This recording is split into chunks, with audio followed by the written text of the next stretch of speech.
Hello everyone, myself Dr. Sandhya and I welcome you all in my YouTube channel. Today we will discuss about Ruby laser.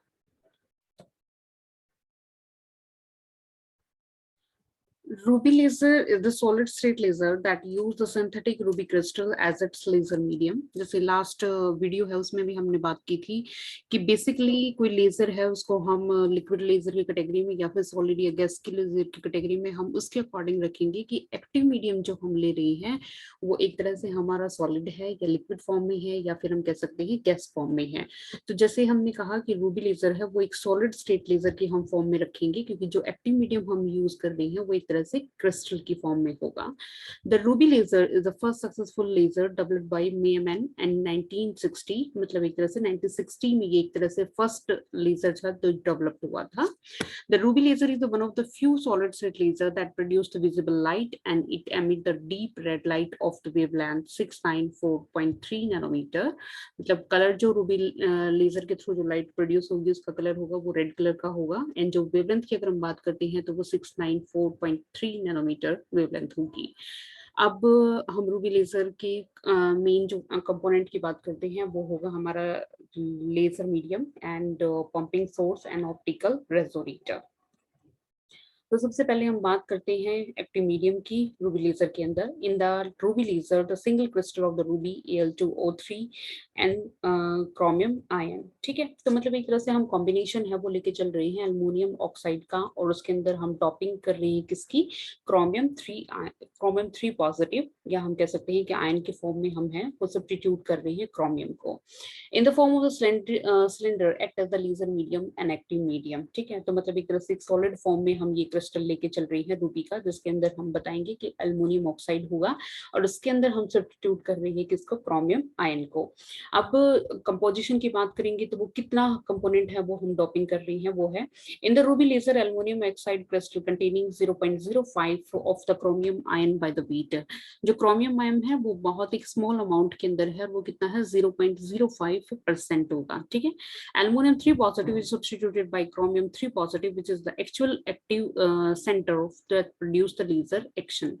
ठीक है, तो main जो मतलब transitions होंगी वो अपना क्या होगा, किसके अंदर होगा, क्रोमियम 3 पॉजिटिव के अंदर होगा।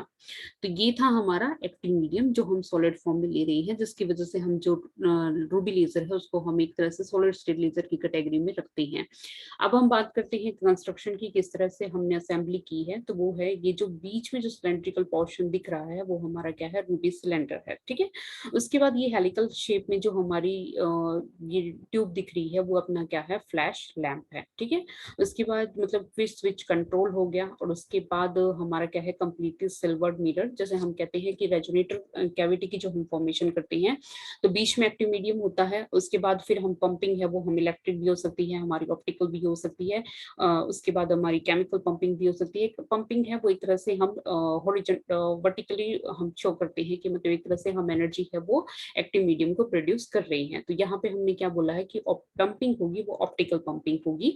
उसके बाद फिर क्या है कि मतलब रेजोनेटर कैविटी है उसके ऊपर हम दो एंड है उनके ऊपर हम दो एक तरह से असेंबली लेते हैं, 2 पेयर ऑफ मिरर। ठीक है, एंड जो मिरर्स हैं वो हमारे एक साइड जो मिरर होगा वो अपना क्या होता है, कंप्लीटली सिल्वर्ड मिरर होता है और जो सेकंड साइड होता है वो हमारा क्या होता है, पार्शियली सिल्वर्ड मिरर होता है। ठीक है, तो कंप्लीटली सिल्वर जो मिरर है उसका मतलब क्या हुआ कि यहाँ से लाइट है वो पास नहीं कर सकती, यहाँ से ये हो सकता है कि वो स्ट्राइक करके वापस जाएगी जो कि मतलब एक तरह से स्टिमुलेट एमिशन है उसको एक तरह से इनिशिएट करेगी। और यहाँ से हमारी क्या हो सकता है कि जो पार्शियली सिल्वर्ड मिरर है यहाँ से हमारी लेजर लाइट है वो हमेशा क्या होती है, आउटपुट के फॉर्म में हमें मिलती है। उसके बाद एक और चीज हम देखेंगे कि यहाँ हीटिंग होगी उसकी वजह से क्या होता है कि मतलब हम इस पूरे इन्वायरमेंट को कूलिंग प्रोवाइड करती हैं। तो ये हमारा जो आउटसाइड जो इन्वायरमेंट है वो हमने क्या यूज किया है, एक तरह से कूलिंग के लिए यूज किया हुआ है। ठीक है, ये पावर होगी जो कि मतलब जिनोन लैंप हम यूज कर रही हैं उसके लिए हमारी ये क्या होगी, पावर सप्लाई होगी। तो ओवरऑल असेंबली की अगर हम बात करेंगे तो हम बात करेंगे एक्टिव मीडियम की जो कि हमारी रूबी रोड है। उसके बाद फिर क्या हो गया कि जो पंपिंग करेंगे वो हमारी क्या होगी, जैसे हीलियम नियॉन लेजर था उसमें क्या था, इलेक्ट्रिक डिस्चार्ज के थ्रू हमने किया था। या हम क्या करेंगे, ऑप्टिकल पंपिंग लेके चलेंगे और उसके बाद आप बताओगे कि 2 मिरर की असेंबली होगी, एक साइड में कंप्लीट सिल्वर्ड होगा और एक अपना क्या होगा, पार्शियली सिल्वर्ड होगा। जिनोन लैंप के थ्रू जो भी हीटिंग होगी उसको मतलब एक तरह से एलिमिनेट करने के लिए, उसको कम करने के लिए हम क्या यूज करेंगे, एक तरह से कूलिंग यूज करेंगे इन्वायरमेंट में। ठीक है, तो ये पूरी की पूरी कंस्ट्रक्शन है। उसके बाद हम बात करते हैं कि जो रूबी जो लेजर है वो एक तरह से क्या है, 3 लेवल लेजर है, उसकी कैटेगरी में आता है। तो 3 लेवल में हम क्या कहेंगे, ये जो 3 लाइन है वो एक तरह से हमारे उन लेवल्स हमको डिनोट कर रही है। हम कहेंगे कि नंबर ऑफ लेवल्स, ये फर्स्ट हो गया, ये सेकंड हो गया, ये अपना क्या हो गया, थर्ड हो गया। उनके कोरस्पॉन्डिंग अगर हम एनर्जी की बात कर रहे हैं तो थर्ड लेवल की कोरस्पॉन्डिंग एनर्जी होगी वो अपनी E3 होगी, ये अपनी E2 होगी और ये अपनी क्या है, E1 होगी। ठीक है, हमेशा जो ट्रांजिशन होगा वो ग्राउंड स्टेट से हम क्या करते हैं, पंप के थ्रू उसको भेजते हैं हायर एक्साइटेड स्टेट में। हायर एक्साइटेड स्टेट है वो अपनी क्या होगी, E3 होगी। तो पंपिंग के थ्रू जो मतलब ऑप्टिकल पंपिंग हम ले रही हैं उसके थ्रू क्या होंगे, नंबर ऑफ एटम जो ग्राउंड स्टेट में थे वो कहाँ पहुंच जाएंगे, हमारे E3 में पहुंच जाएंगे। ठीक है, हम कहेंगे कि नंबर ऑफ एटम्स है वो क्या है आपके, जैसे N1 है, N1 के कोरस्पॉन्डिंग नंबर ऑफ एटम है वो कितने होंगे, ग्राउंड स्टेट में नंबर ऑफ एटम है वो क्या होंगे, फर्स्ट N1 से रिप्रेजेंट करेंगे। उसके बाद जो हमारा N2 है उसमें क्या होंगे, सेकंड लेवल में जो नंबर ऑफ एटम्स है वो कितने हैं, N2 है। थर्ड लेवल है उसके कोरस्पॉन्डिंग जो नंबर ऑफ एटम है वो कितने हैं, N3 है। ठीक है, तो ये नंबर ऑफ एटम्स है वो हमने यहाँ डिनोट कर दी, ये एनर्जी है तीनों लेवल्स के कोरस्पॉन्डिंग। उसके बाद हम क्या कहेंगे कि मतलब जो फर्स्ट जो हमारी E3 थी उस स्टेट से ट्रांजिशन कहाँ होगा, E2 में होगा। ठीक है, यहाँ पे नंबर ऑफ एटम्स है वो आ सकते हैं, कुछ रेडिएशन है वो एमिट हो सकती है। उसके बाद फिर क्या होगा कि सेकंड से अपना किस में ट्रांजिशन होगा, अपना फर्स्ट जो स्टेट है उसमें ट्रांजिशन होगा और यहाँ से हमारा क्या होगा, लेजर है वो प्रोड्यूस होगा। एनर्जी है वो आप बता सकते हो कि H म्यू की फॉर्म में है, वो एनर्जी रिलीज हो सकती है। उसके बाद हम पंप सोर्स को करेंगे डिटेल में। The pump source of energy source in the ruby laser, the pump source is the element of the ruby laser system that provide the energy to the laser medium. ठीक है, laser medium के लिए एक तरह से जो initiate करते हो आप एनर्जी, आउटसाइड से जो एनर्जी दी जाती है उसको हम पंपिंग कहते हैं और जो भी आप सोर्स यूज करते हो उसको हम क्या कहेंगे, पंपिंग सोर्स।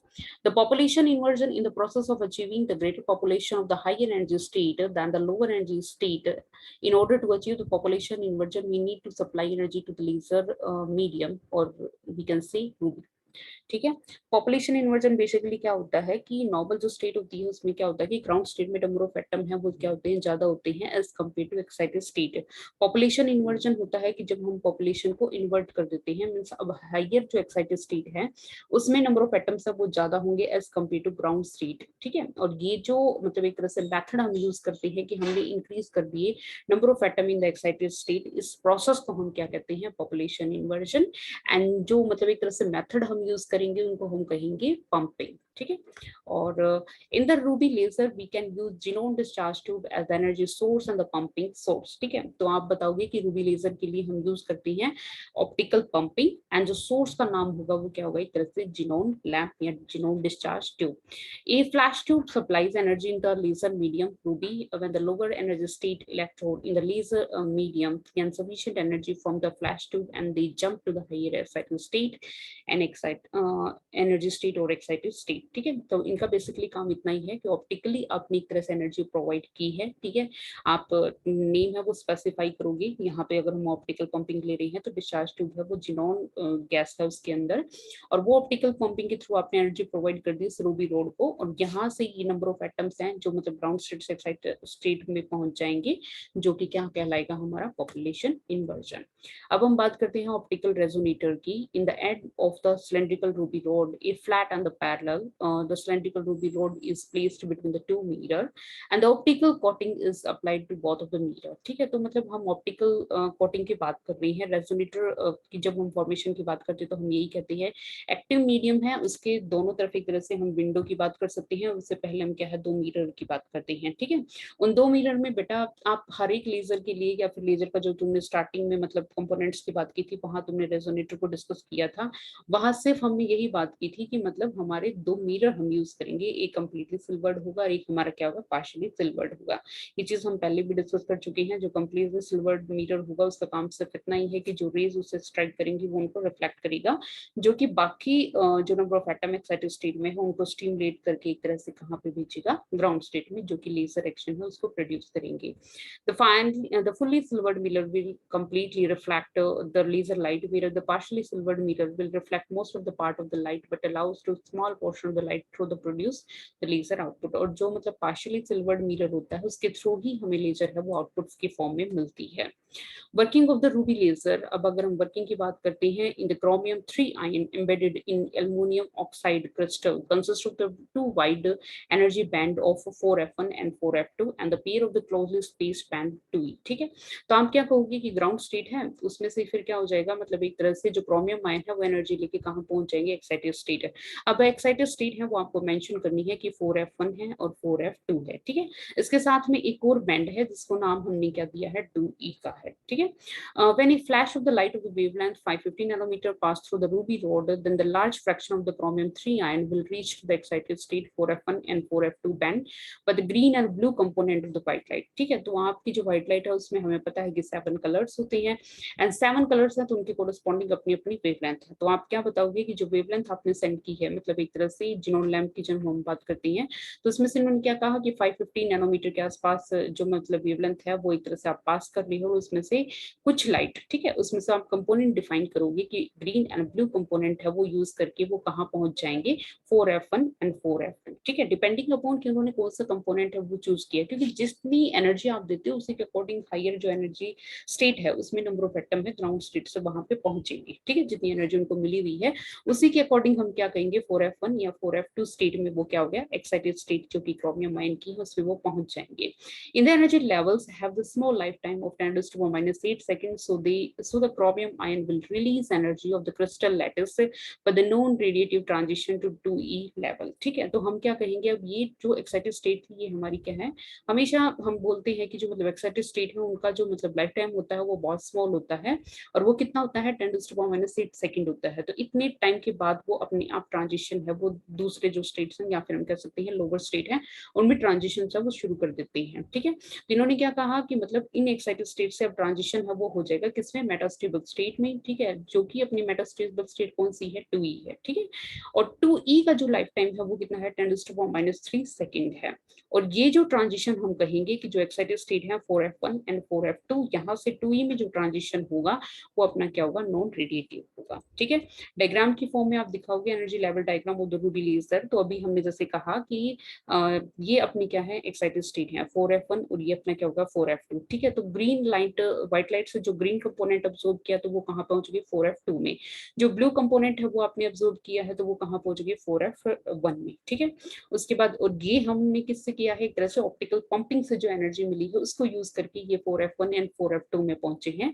ये अपनी एक्साइटेड स्टेट है जिनकी एनर्जी क्या है, बहुत कम होती है, 10⁻⁸ सेकंड में होती है। अब यहाँ से ट्रांजिशन है वो हमारी किस में होगी, 2e के जो बैंड है। ठीक है, एक तरह से बैंड क्या होता है, एक तरह से बंच ऑफ एनर्जी लेवल्स जब एक तरह से कंबाइन करते हैं तो हम उसको एक तरह से बैंड की फॉर्मेशन कह देते हैं। ठीक है, तो इन दोनों बैंड से ट्रांजिशन है वो पॉसिबल होगी किसमें, 2e में। लेकिन बेटा ये क्या कहोगे आप, नॉन रेडिएटिव ट्रांजिशन है। ठीक है, अब ये क्या है, हमारी मेटास्टेबल स्टेट है। मेटास्टेबल स्टेट का टाइम होता है वो कितना है, 10⁻³ सेकंड है। ठीक है, अब मेटास्टेबल स्टेट से जब वो ग्राउंड स्टेट में आएगा तब हम कहेंगे कि जो लेजर एक्शन है वो प्रोड्यूस होता है। ठीक है, अब आगे इन्होंने क्या कहा, number of the chromium ion in the metastable state will increase with time as compare to ground state, so the population inversion achieved एक टाइम के बाद मेटास्टेबल में ग्राउंड स्टेट के कंपैरिजन में नंबर ऑफ एटम है वो क्या हो जाएंगे, ज्यादा होंगे। इसी सिचुएशन को हम क्या कहते हैं, population inversion. Chromium 3 ion in the metastable state make spontaneous transition into the ground state by emitting the doublet of the wavelengths 6943.3 nanometer and 692.8 nanometer। ठीक है, तो मतलब एक तरह से एक डबलेट की फॉर्मेशन होगी, क्योंकि ये जो एक तरह से 2e है ना वो भी एक बैंड की तरह से है। तो हम एग्जैक्ट एक लाइन की बात नहीं कर सकते कि सिर्फ यहाँ से यहाँ तक ट्रांजिशन जितनी होगी वो एक स्पेसिफिक वेवलेंथ होगी। तो हमने क्या कहा, दो डबलेट मिलेगा, मतलब उसके कोरस्पॉन्डिंग दो वेवलेंथ है वो हमें मिल रही है। The metastable state play the role of the upper laser level। metastable state है वो एक तरह से upper level laser है, जो ground state होगा वो हमारा क्या होगा, lower laser level होगा। इन दोनों के बीच में जो ट्रांजिशन होगा, रेडिएशन जो एमिट होंगी वो एक तरह से क्या होगा, लेजर लाइट की फॉर्म में होगी। The light travel through the axis of the ruby in the laser light and the laser light reflected back and forth by the mirror and the stimulate the other। अब एक तरह से transition हो गया, हमने कह दिया स्पॉन्टेनियस एमिशन है। अब ये जो स्पॉन्टेनियस एमिशन होगा वो एक तरह से जो रेजोनेटर कैविटी है उसमें से मतलब बैक एंड फोर्थ मिरर से जो स्ट्राइक करेंगे, जो हमने कंप्लीटली रिफ्लेक्टेड मिरर लिया है वो इसका रोल यही है कि मतलब जो लाइट वहां पे रिफ्लेक्ट हो रही है उसको वो एक तरह से रिफ्लेक्ट करके दोबारा उसी में भेजेगा, कैविटी के अंदर ही है, ठीक है। और उस रेजोनेटर कैविटी के अंदर ही वो क्या करेंगे, फिर दूसरे जो एटम है उनको एक्साइट करेंगे, एंड एक्साइट करके, और या फिर हम कह सकते हैं कि जो एक्साइटेड स्टेट में है उनको स्टिमुलेट करेंगे किसके अंदर, ताकि वो अपनी एनर्जी रिलीज करके, या फिर हम कह सकते हैं कि लेजर एक्शन है वो एक तरह से लेजर एक्शन के लिए उस चीज को क्या करेंगे, बाउंड करेंगे, ठीक है, ताकि एक्साइटेड स्टेट से ग्राउंड स्टेट में आएंगे, एनर्जी रिलीज करेंगे और लेजर एक्शन है वो हमें मिलेगा। Excited state to releasing their energy and amplify the laser light many times, ठीक है। और यही चीज है कि मतलब कोई उनको कंपेल कर रहा है ग्राउंड स्टेट, एक्साइटेड स्टेट से ग्राउंड स्टेट में आने के लिए, तो वो एक तरह से क्या करता है कि जो लेजर लाइट है उसको एम्पलीफाई करता है। Laser light come out as a pulse, not a continuous stream. It is found in the form of the spike and the pulse like the behavior, ठीक है। जैसे हमने क्या कहा था कि हीलियम नियॉन लेजर है उसमें कॉन्टिन्यूअस वेव मोड हमें मिलता है, लेकिन यहाँ पे ऐसा नहीं है। यहाँ हमें एक तरह से स्पाइक्स के फॉर्म में या फिर हम कह सकते हैं पल्स के फॉर्म में मिलेगा, ठीक है। एक बार पॉपुलेशन इन्वर्जन मिल गया, उसके बाद फिर हमें लेजर एक्शन मिल जाएगा, फिर दोबारा जिनोन लैंप है वो एक तरह से उनको एक्साइटेड स्टेट में भेजेगा, फिर दोबारा से वो ग्राउंड स्टेट में आएंगे, उसके अकॉर्डिंग फिर लेजर लैंप, तो मतलब एक तरह से पल्स के फॉर्म में, ठीक है, अप डाउन मैक्सिमम मिनिमा, इस तरह से पल्स के फॉर्म में हमें मिलेगी लेजर लाइट, ठीक है। तो ये थोड़ा सा डिफरेंस है एक तरह से जो हमने हीलियम नियॉन लेजर किया था और ये लेजर किया था, तो दोनों में तुम्हें कुछ कुछ डिफरेंस समझ में आ गया होगा। एक गैस लेजर है, एक अपना सॉलिड लेजर हो गया, एक अपने कॉन्टिन्यूअस वेव मोड में काम करता है और एक हमारा क्या है, पल्स के फॉर्म में काम करता है, ठीक है। और एप्लीकेशंस की अगर हम बात करते हैं तो क्या है, लेबोरेटरी एक्सपेरिमेंट में यूज कर सकते हैं, सोल्डरिंग एंड वेल्डिंग में यूज किया जा सकता है, and use to drill the fine holes in the brittle material. उसके बाद इंटरफेरोमेट्री, होलोग्राफी हो गया, और light detection and the ranging application, ठीक है, उसमें भी ये यूज किया जा सकता है।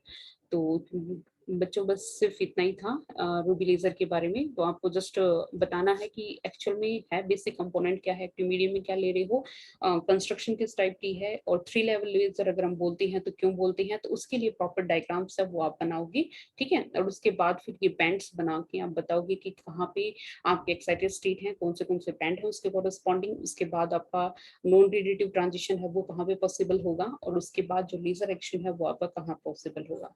तो आई जस्ट होप कि वीडियो आपके लिए थोड़ी बहुत हेल्पफुल रही होगी, और अगर वीडियो आपको अच्छी लगी तो आप लाइक कर सकते हैं, अपने फ्रेंड्स के साथ शेयर कर सकते हैं, और चैनल को सब्सक्राइब कर सकते हैं। Thank you.